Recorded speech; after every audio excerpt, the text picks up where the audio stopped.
A'udhu billahi minash shaitanir rajim. Assalamu alaikum wa rahmatullahi wa barakatuh. ‘Yan uwa masu albarka, kamar yadda kuka ga wannan title cewa ƙarya ne ba a ci amanar Dr. Idris ba, Allah maɗaukakin sarki ya masa rahama. Wannan gajeriyan saƙo ne da nake so na isar don gyara ma ɗaya daga cikin alarammomi Dutsen Tanshi Majalis, sakamakon wasu tsokaci da wasu maganganu da ya yi, wanda yana ƙoƙarin ya mai da martani ne ma wani cikin masu karantarwa a wajen, so kuma sai gashi ta bayan fage ko rashin fasahan zance ne ko rashin fahimta ne, Allahu alam, sai gashi kuma yana ƙoƙarin ya rushe wannan majalisi mai albarka mai tsohon tarihi wacce ta ɗauki shekaru aru-aru ana gwagwarmaya ana karantar da addini, wanda waɗannan tsokaci abubuwa ne guda biyu. Abu na farko shine wannan alaramma, wallahi abubuwan da ya taso ‘yan uwa, Allah shaida ne, wallahi ban yi niyyar na sa baki a kai ba, sakamakon idan fitina ya taso irin wannan ta cikin gida, mafiya yawa alkhairi ya fi, shirunka ya fi alkhairi sama da magana. Wallahi ban so na sa baki akan wannan matsala ba da ya taso, amma sakamakon waɗannan kalmomi da shi wannan alaramma ya amfani da su masu tsauri, masu tada hankali, waɗannan kalmomi su suka sa na ji kai, dole aƙalla ko ba don ‘yan Dutsen Tanshi ba, ko ba don ‘yan Bauchi ba, ko don ‘yan uwa da suke nesa akwai buƙatan a wayar musu da kai, saboda su fahimci me yake tafiya, me yake gudana akan wannan al'amari.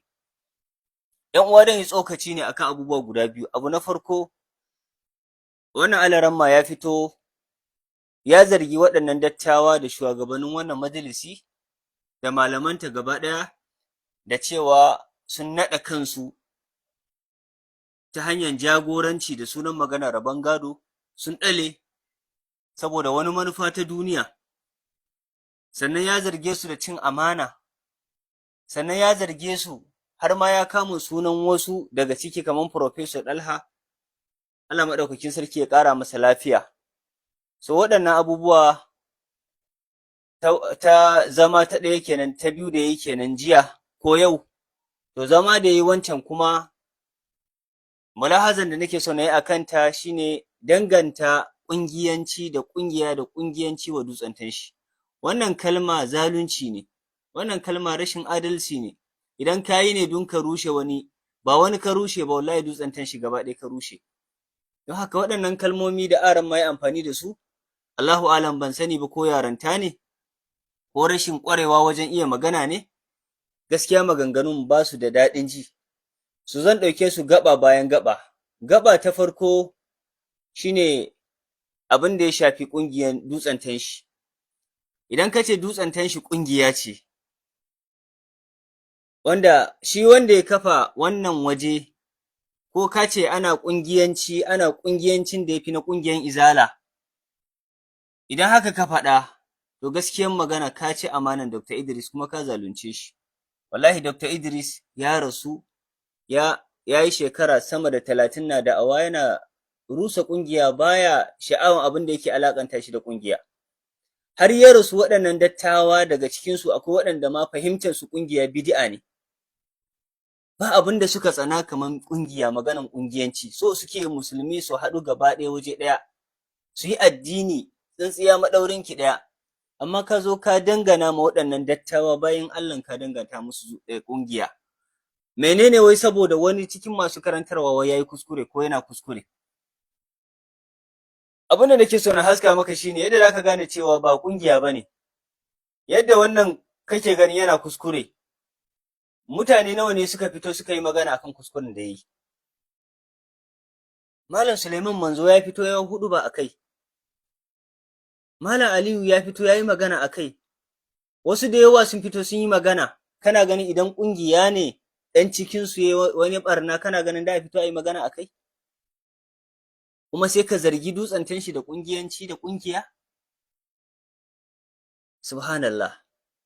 abinda kullum dutsen tanshi take barranta kanta da shi kake suka mata. Yanzu har waɗanda suke makiya na wannan wajen sun fake da wannan clip naka suna yaɗawa cewa ƙungiyancin da ake a dutsen tanshi yafi ƙungiyancin ƴan izala. Wannan kalma taka ta yi muni wallahi. Na yi tsammanin wasu da su kira ka su jawo kunnenka waɗanda watakila kuke shawari da su, za su baka shawari akan wannan kalmomi ka janye su ka gyara. Amma sai na ga ka sake fitowa kuma ka sake wani kwaɓa a ramma. Gaskiya ban ji daɗin abubuwan ba wallahi. Ka dangana wa dutsen tanshi ƙungiya zalunci ne, rashin adalci ne. Wallahi cin amana ne ga shi malamin da muke tutiya da shi muke gadara da shi. Abin da ya fi tsana shine ƙungiya da ƙungiyanci, kuma ka zo ka dangana masa ƙungiya da ƙungiyanci. Saboda kawai ka ɓata da wani ko baka shiri da wani, ko wani ya ɓata karatu ko wani ya yi laifi. Mutane nawa suka yi magana akan wannan matsalan? Idan ƙungiya ne da a yi magana ne, ƙungiya suna gyara wa mutanen ‘yan cikinsu ne? Baka fahimci me ake nufi da ƙungiya da ƙungiyanci ba. Amma ka zo ka dangana mana, ka dangana ma dutsen tanshi, ka zalunce mu, ka cutar da mu wallahi. Don haka wannan kalma da ka faɗa ya kamata ka fito ka gyara, ka tuba ka gyara, ka gane abin da ka faɗa ba daidai ba ne. Dutsen tanshi ba a ƙungiya, ba a ƙungiyanci, rashin ƙungiya da ƙungiyancin ne ma ya sa wasu suke fitowa suke inkari ma wani wanda suke ganin ko ya yi kuskure ko ya yi ba daidai ba. Wannan shi ne adalci. Misali idan Malam Suleiman Manzo ya fito ya yi magana akan wani abin da yake ganin ba daidai ba ne, wani ya yi ba daidai ba, kana ganin idan ɗan ƙungiya ne zai iya haka? Don haka abin da nake so ka gane, wannan magana da ka faɗa kana so ka yi raddi ma wani, ka kushe wani, ka zo ka rushe dutsen tanshi, ka ɓata ta. Wannan magana wallahi in dai kana dutsen tanshi, wallahi nan da ko shekaru nawa ne in dai kana raye sai ka yi nadaman ta wallahi. Sai ka yi nadaman wannan magana da ka faɗa. Magana ta biyu, magana da ka ɗauko game da Professor Dalha, Allah maɗaukakin sarki ya ƙara masa lafiya. Wannan dattijo ‘yan uwa da muke ganinsa ko muke jin sunansa mai suna Professor Dalha, babban malami ne a jami'ar Abubakar Tafawa Ɓalewa da take nan Bauchi, ATBU Bauchi. Yana daga cikin dattawan malamai lecturori waɗanda suka jima suna karantar da mutane kala-kala a fannoni daban-daban na ilimi na zamani. Sannan mutum ne masanin addini daidai gwargwado, mutum ne mai son addini, mutum ne mai sabgogi, amma saboda tsananin kishin addininsa ya sa ya taso ya sacrificing time ɗinsa duk matsalan da ya shafi wannan majalisi ya zo ya zauna. Ba yaro ba ne, mutum ne dattijo mai farin gemu, wanda ba maganan duniya a rayuwansa, ba maganan duniya a gabansa. Wallahi duk abin da yake yi wallahi don neman yardan Allah ne, waɗannan dattawa wallahi. Don haka aikinsa shine idan wani matsala ya taso a majalisin su zo su ba da shawari a matsayinsu na mutanen da suke da gogewar rayuwa, da shekaru, da ilimin zamani, da kuma ilimin addini daidai gwargwado. Amma wannan dattijo ka fito da shekarunsa, da farin gemunsa, da ‘ya'yansa, da ɗalibansa na jami'a, ka fito ka kama sunansa kuma ka ci mutuncinsa. Kuma alhali wannan dattijo aminin malaminka ne, wannan dattijo amini ne, aboki ne na Dr. Idris Abdulaziz. Idan kana girmama dakta ya kamata ka girmama abokansa, mutanen da ya mutu yana yarda da su, amintattunsa, kuma ka fito ka kama suna, kana kwatance har ka kama suna, ka ɓata su. Wallahi, wallahi, irin su Malam Ya'u, irin su Professor Dalha, irin su Malam Sagiru, da ire-irensu waɗannan bayan Allah, irin su Alhaji Bako da sauransu, wallahi waɗannan mutane, ni kyakkyawan zaton da nake musu shine sun fi mu kishin wannan wajen wallahi. Menene suka yi kace sun ci amanan Dr. Idris? Me suka yi? Idan wani ya zo misali ya yi kuskure a karatu, su ne suka yi kuskuren? Kuma idan mutum ya yi kuskure a karatu, shi kenan su kenan sun ci amana kenan? Dr. Idris Allah ya masa rahama, da raye na rayensa, Malam Jamil ya zo ya zauna a kan kujeransa, yayi bayani akan wani hadisi, da yayi bayani akan hadisin nan yana tashi yace bari yi gyara wa malam Jamilu anan, ba a ce Imamul Bukhari, hadisin Bukhari ba a ce Albani ya inganta shi, ya masa gyara, wannan ya sa ya kore shi a wajen. Daga ranar ya ce kare ƙara zuwa saboda ya masa gyara ko bai iya ba ko ya ɓata. So amma kuma yanzu kana so ka ɗauko laifin wani ka dangana wa waɗannan bayin Allah dattawa mutanen kirki, waɗanda ba su da aiki dare da rana, shine ya da a yi wannan majalisi ya tabbata kamar yadda mai shi ya bar shi, ya da a yi wannan majalisi a ci gaba da yaɗa addini da alkhairi da tauhidi da faɗa da shirka da bid'a, amma yau kuma su ne mutanen da kake ganin sun ci amana, su ne mutanen banza, su ne munafukai, saboda kana da saɓani da wani kana ganin ko ba su kore shi ba ko wani abu. Waɗannan dattawan tunaninmu da su ba iri ɗaya ba ne. Bayan da da yi kaɗan shekara 30, don ka yi tunanin kawai a koruwa ne, a ce dattijo ɗan shekara 70 kuma ya biye ma a lokacin da kake so. Dole tunaninmu da su ba iri ɗaya ba ne, suna zama su yi nazari akan duk abubuwan da yake tafiya. Sukan saurari nan su saurari nan. Wallahi ni ba wanda nake tausayawa akan wannan qadiyya din, akan wannan matsala, kaman babanmu Malam Ya'u, Allah ya ƙara masa lafiya, wallahi har tausayi yake bani. Saboda wannan dattijo ga shekaru, ga abubuwa ya masa yawa, waɗannan matasa an zo ana ta ɗaga masa hankali. Wannan ya ce kaza, wannan ya ce kaza, ku bar dattijo nan ya huta mana don Allah. Don Allah ku bar dattawan nan su huta mana, don Allah. In da mu yi raddi ya ƙare tsakaninmu matasa. Idan da mu yi raddi, ka yi raddi ma Malam Jamil, Malam Jamilu ya ma raddi, amma bai kamata mutanen da muka san aminan malaminmu ba ne. Tare muka ga suke cin abinci, tare suke hira, tare suke sirri. Idan wani matsala ya taso da su yake shawari, kuma yau a ce waɗannan su ne muke ɗaukansu mutanen banza, don muka yi haka sai mu siffantu da kawarij. Wala sai mu siffantu da kawarij. Su ne waɗanda ba sa ganin mutuncin dattawan cikinsu da malaman cikinsu, ba sa girmama su. Don haka wannan takaitaccen nasiha nake maka aramma a matsayinka na wanda Allah ya maka baiwa da Alƙur'ani, ka ji tsoron Allah, ka ji tsoron Allah. Annabi sallallahu alaihi wasallama ya yi nasiha, ce laisa minna man la yarham sagirana wala ya'rifu sharafa kabirina. Manzo Allah sallallahu alaihi wasallama ya ce baya tare da mu duk mutumin da baya tausayin na ƙasa, baya tare da mu duk mutumin da baya girmama na sama.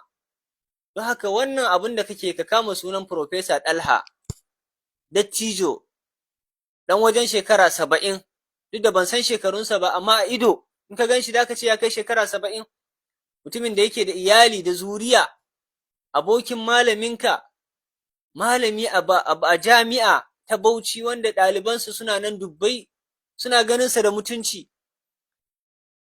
Kawai saboda ya saba ma wani fahimtanka ko ya yi wani abin da kake ganin bai dace ba, ka fito ka zage shi, ka fito ka aibanta shi, ka ci masa mutunci. Gaskiya wannan abin wallahi ba tarbiyyar dutsen tanshi bane. Wallahi ba tarbiyyar dutsen tanshi bane, gaskiya.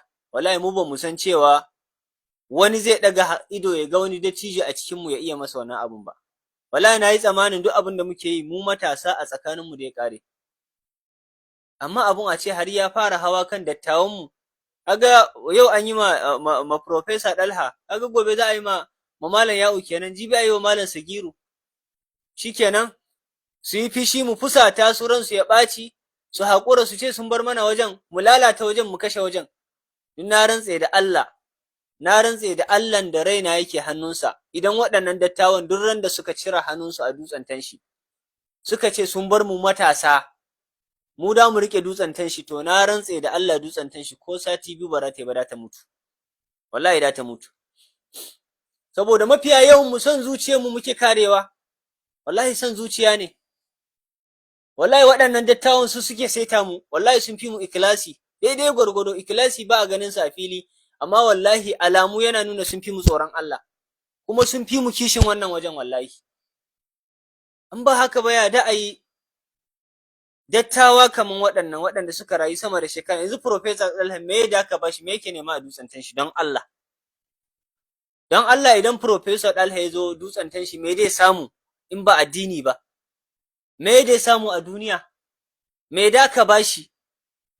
Duk mitin da a yi a jami'a sai an yi da shi. Mutumin da ya kai matsayin Professor, tsohon Professor, kaman Professor Dalha, manyan mutane suna so su yi mu'amala da shi, Allah ya mana baiwa da shi, ka fito kana zaginsa kana aibanta shi? Haba aramma, haba aramma, kai da kake ɗauki da Ƙur'ani, a ce wani ne kuma zai ma nasiha akan tarbiyya? Ai kai kamata ka jawo hankalin wani ka masa nasiha. Ni wallahi in kamar ni ne yanzu duk zagin da zaka min baran damu ba. Wallahi baran damu ba.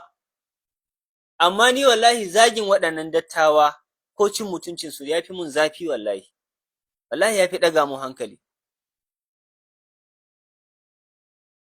Baka san irin ƙoƙarin da suke ta ƙasa ba. Baka san faman da suke yi ba.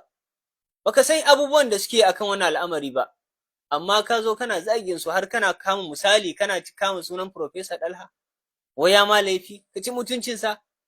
Wannan fa yana nuna wallahi idan Dr. Idris yana raye, in dai zaka iya ma Professor Dalha haka, billahi allazi la ilaha illa huwa, idan Dr. yana raye zaka iya masa haka kenan. Wannan ba tarbiyyar mu bane, gaskiya ina ma nasiha aran ma.